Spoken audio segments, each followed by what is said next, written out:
natin today. So, nandito tayo sa Glory Pier. Ito yung gabi. Ito yung view niya sa gabi, guys. Napuntahan ko na to, pero araw to, guys. Napuntahan ko na ito dati sa vlog ko, pero araw to. So, ito yung view sa gabi yan.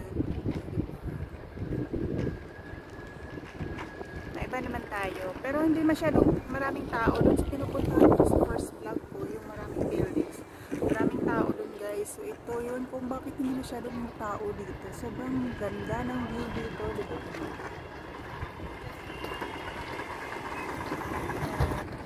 Yung likod.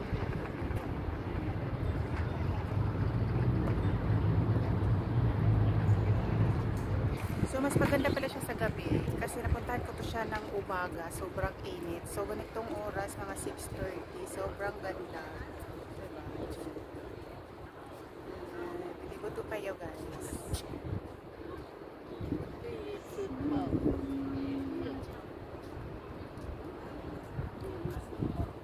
Mga yacht yan, guys. Dito nakaparada yung mga yacht nila. Pwede yung rentahan yan. Yung mga yacht dyan. So, hindi ko alam kung magkano yung rent. Diba? Ang ganda. Sobrang ganda nito sa personal. So, nag-iisa na naman tayo. Wala tayong kasama.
Pauwi na tayo, guys. Wala tayo sa mood. So, konti lang yung video natin. Dito lang ako nagmuni-muni sa araw na to.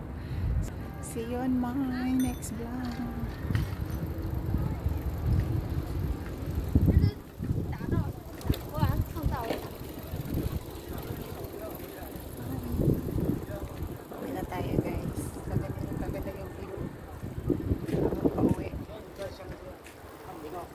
Ganyan yung view natin, guys, kaganda. Yes. So, madilim. Madilim siya, guys. So, pauwi na tayo. Marami naman naglalakad dito. Saka marami ding tao na nagja-jogging. Mga bata, mga tatanda. So, pauwi na tayo, guys. Kasi alas 7 na ng gabi, pauwi na tayo. So, thank you, guys, so much for watching. Bye.